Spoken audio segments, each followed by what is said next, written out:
Veamos cómo podemos agregar el uso de base de datos en nuestro proyecto. Teníamos las carpetas de constantes, la carpeta de controladores y la carpeta de rutas. Entonces, primero vamos a abrir la consola y bien, en nuestro caso vamos a usar un ORM que se llama Sequelize y lo vamos a utilizar con PostgreSQL.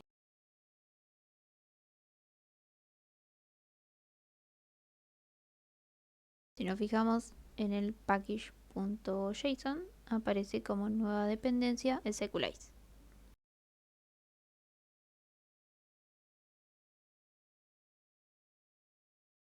Bueno, y lo último que necesitamos instalar, además de la parte del Postgre, es el Sequelize Click, que después nos va a servir para cuando tengamos que correr lo que es headers, migraciones y un par de cosas más.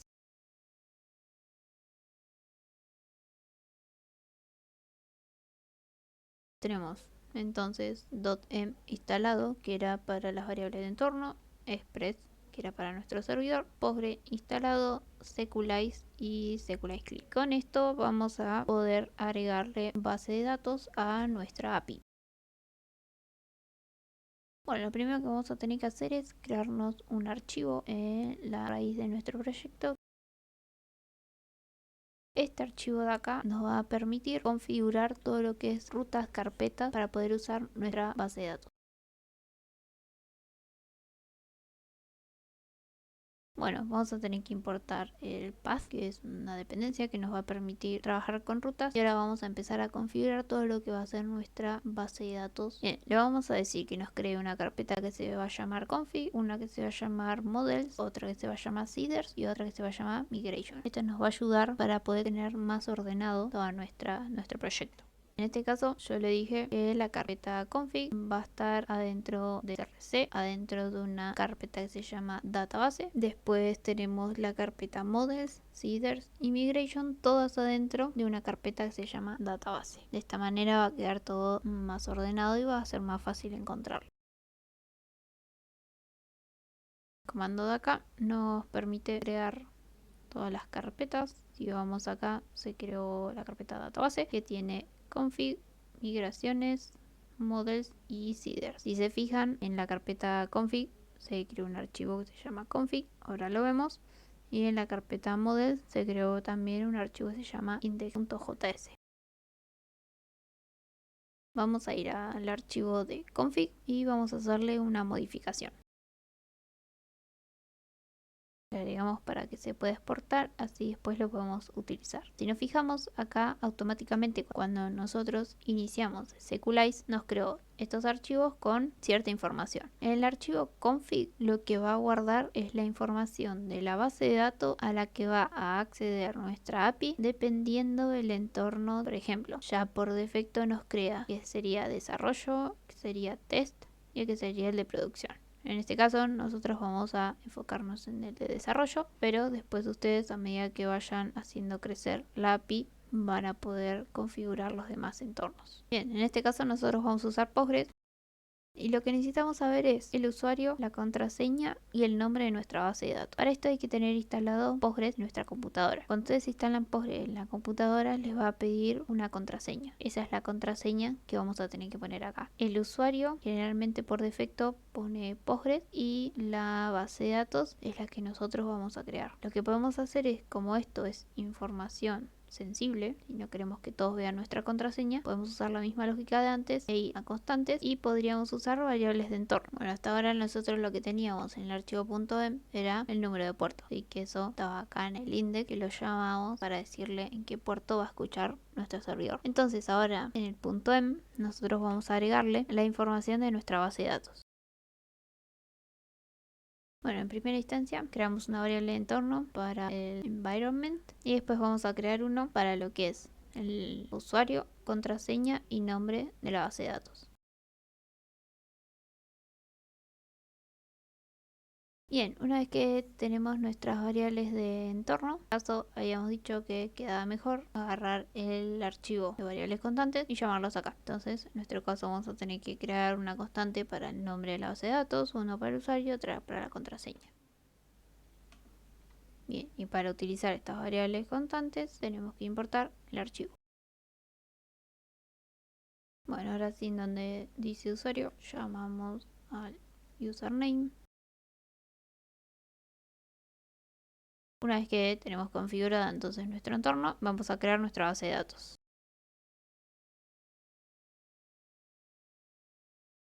Ahí nos dice que nuestra base de datos llamada mi base de datos se creó bien. Vamos a ver si esto es real. Vamos a abrir la consola de Postgres, en este caso localhost. Nuestro nombre de nuestra base de datos, en vez de llamarse Postgres, se llama, el puerto es el mismo, usuario Postgres y contraseña. Bien, entonces pudo acceder a la base de datos, o sea que está creada. Si le damos a /dt nos va a decir todas las relaciones que hay, pero en este caso, como todavía no creamos ningún modelo, está vacío. Antes de crear los modelos, lo que podemos hacer es al package.json agregarle este comando de crear como un script. De esta manera, cuando alguien quiera usar el proyecto, va a poder correr el start para que inicie el servidor o el db-create para que cree la base de datos. Si se fijan, acá en Models se genera un archivo toda la configuración de la base de datos y va a tener en cuenta el environment que estemos usando. Por defecto va a usar el de desarrollo y toda la configuración necesaria para que Sequelize se pueda conectar a nuestra base de datos. Acá por el momento no vamos a tocar nada. Vayamos a crear un nuevo modelo. Nosotros teníamos el controlador de un usuario, entonces creemos el modelo de este usuario para poder darle funcionalidad a estos endpoints. Nos creamos un archivo llamado usuario.js y acá vamos a tener que empezar a crear nuestro modelo. Tenemos dos opciones, o bien nos creamos el modelo utilizando Sequelize CLI y haciéndolo por consola, o lo podemos hacer manualmente, que es mucho más sencillo y completo. Este sería un modelo usuario. Fijémonos qué es lo que hace. Va a llamar a Sequelize define, va a crear una tabla que se llame usuario y este usuario va a tener los siguientes campos. Va a tener un campo ID que va a ser de tipo big-int que se va a autoincrementar. Esta va a ser la clave primaria que represente a esta tabla de usuario y nunca va a poder ser null y siempre va a tener que tener un valor. Después tiene un campo que se llama nombre tipo string y tampoco permite null. También tiene un apellido, también es de tipo string y no permite null. Y después tiene un email que es de tipo string y edad que es de tipo integer. Entonces estos son los campos que representan un usuario en nuestra API. Y después tiene tres campos más. Esos tres campos más serían cuando se creó por primera vez la fila ese usuario en nuestra tabla, cuando se actualizó por última vez ese usuario y cuando se borró. Ahora vemos bien cómo funciona. Vayamos a esto. Create add y update add son de tipo fecha, ¿sí? De tipo date, porque guardan una fecha. Con este de acá le cambiamos el nombre al campo y después tiene un default value. Para lo que sirve es un valor por defecto y ese valor por defecto con el que arranca va a ser la fecha actual de cuando se creó y lo mismo para el update. Acá, el update add y el create add con los guiones bajo se utilizan para que Sequelize ya detecte esos campos, entonces pueda generar el cambio en la columna correspondiente. Entonces cuando nosotros creamos un usuario va a venir este campo y le va a meter la fecha actual. Cuando se actualiza ese campo va a venir a este campo de acá y va a ponerle la fecha actual. En el caso del de borrado también va a ser de tipo fecha y también va a tener su palabra clave, digamos. Ahora, ¿para qué sirve esto? Porque acá nosotros le vamos a configurar el paranoid true. ¿Qué significa esto? Este paranoid true cuando está activado lo que hace es eliminar los registros de manera lógica, no física. Es decir, le pone, cuando nosotros hacemos un borrar de un usuario, lo que va a hacer es ponerle una fecha a este campo de acá. ¿Qué significa eso? Que la información sigue estando, pero no la considera porque se supone que está borrado. Caso de que sin querer borramos algo que no teníamos que borrar, bueno, como está el paranoid en true, lo vamos a seguir teniendo a esa información, pero va a tener una fecha de borrado. El frizar el nombre de la tabla cuando está en true significa que Sequelize no nos va a cambiar el nombre de la tabla a plural. Si nosotros no le ponemos esto, en vez de crearnos una tabla que se llame usuario, nos va a crear una tabla que se llame usuarios con ese al final. Entonces de esta manera siempre va a respetar el nombre que nosotros le pongamos acá. Todo esto sería lo que está dentro del define de Sequelize y después separado vamos a tener las relaciones que va a tener este usuario. Ya cuando empecemos a ver relaciones entre las tablas, por ejemplo, podemos llegar a tener que un usuario puede tener muchas tareas o no sé, si hacemos un modelo de médico-paciente, un médico puede tener muchos pacientes y bueno, y acá retornamos nuestra variable que sería el modelo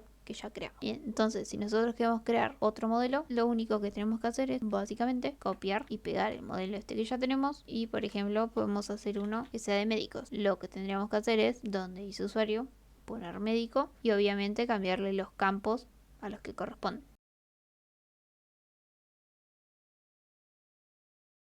Acá tenemos la tabla médico que va a tener como campos nombre, apellido, email, edad y en este caso le agregué el campo especialidad que es un string, un text. Bien, los tres campos estos los va a tener siempre. Paranoid y Faceitable también lo tiene siempre. Y bueno, y acá dejamos el espacio para las relaciones que van a tener. Entonces, si nosotros vamos a nuestra base de datos, todavía siguen sin crearse. Entonces lo que tenemos que hacer es crear estos dos modelos en nuestra base de datos.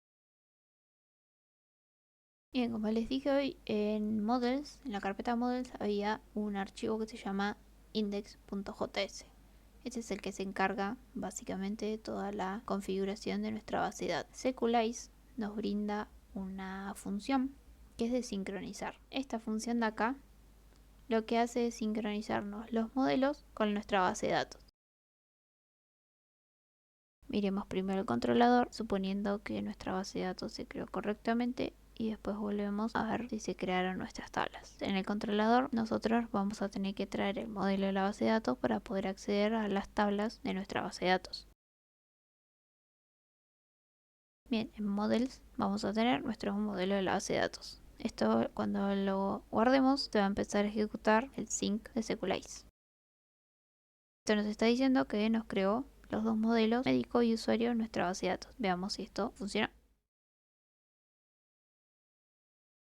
Efectivamente, acá tenemos el modelo usuario y el modelo médico. Nos muestra todos los campos, y yo le agrego un par más para que se note la diferencia, todos los campos de la tabla médico.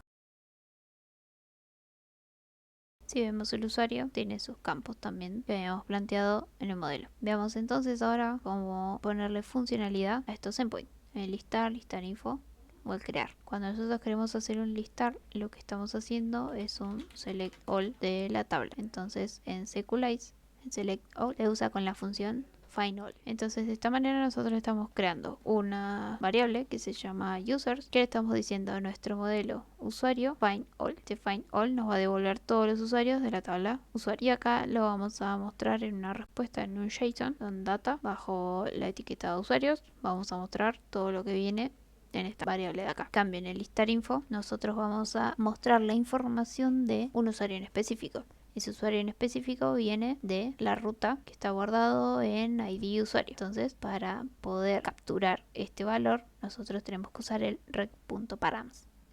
Entonces, lo que hacemos es, en una variable que se llama user, por ejemplo, a nuestro modelo le hacemos un find one, porque lo único que vamos a mostrar es un solo usuario. Le vamos a poner un where, porque tenemos que hacer que el campo ID del usuario coincida con el que viene por parámetro. Para accederlo hacemos rec.params.ID usuario. Si acá se llamaba usuario ID, entonces acá le vamos a poner usuario ID. Bien, y después lo mostramos en un JSON. Y por último, el crear, tenemos con Sequelize, en vez de ser un find one o un find all, vamos a usar un create. Y la información de este usuario que vamos a crear va a venir a través del body. Entonces en vez de rec.params vamos a utilizar rec.body. Vamos a crearnos una variable de usuario y al modelo le vamos a hacer create y le vamos a pasar todo lo que viene por el body. Cuando los parámetros o los campos del body coinciden con el nombre de los campos de mi usuario, haciéndolo así lo hace directamente. Ahora, si los campos del body son diferentes a los de la tabla usuario, entonces vamos a tener que ir uno por uno guardándole la información. Por ejemplo, si en el body viene, en vez de nombre, viene nombre-usuario, entonces acá vamos a tener que hacer el campo nombre de mi tabla usuario, va a tener que guardarle el valor que viene del campo nombre usuario y así con todos los demás. Entonces está bueno que el nombre desde el body coincida con el de la base de datos. Y después lo único que hacemos, en vez de mostrar toda la información de nuestro usuario, mostramos solo el ID para informar como que se creó correctamente. Probemos entonces a ver si funciona. Vamos a crear un usuario, le pasamos el nombre, el apellido, edad, email. Y ahí nos devolvió el ID 1, o sea que se creó correctamente. Fijémonos en nuestra base de datos si aparece. Hacemos un select all from usuario. Efectivamente nos aparece el primer usuario creado. Si nosotros creamos otro, el ID que nos devuelve es el 2. Y acá efectivamente apareció el segundo usuario. Probemos nosotros en Point. Vayamos a enlistar todos los usuarios. Estoy pegando barra API barra usuarios. Yo le doy send. Nos aparece bajo la etiqueta usuarios tenemos dos objetos, que este sería la información del usuario 1 y esta sería la información del usuario 2. Si probamos el listar info, que era el que agarraba el ID que venía por parámetro, nos va a mostrar la información del usuario 1. Acá nos muestra la información solo del usuario 1 y si le cambiamos a 2 nos va a mostrar la información del usuario 2. Y así es como podemos ponerle funcionalidad a nuestro controlador utilizando una base de datos, en este caso con ayuda del ORM Sequelize.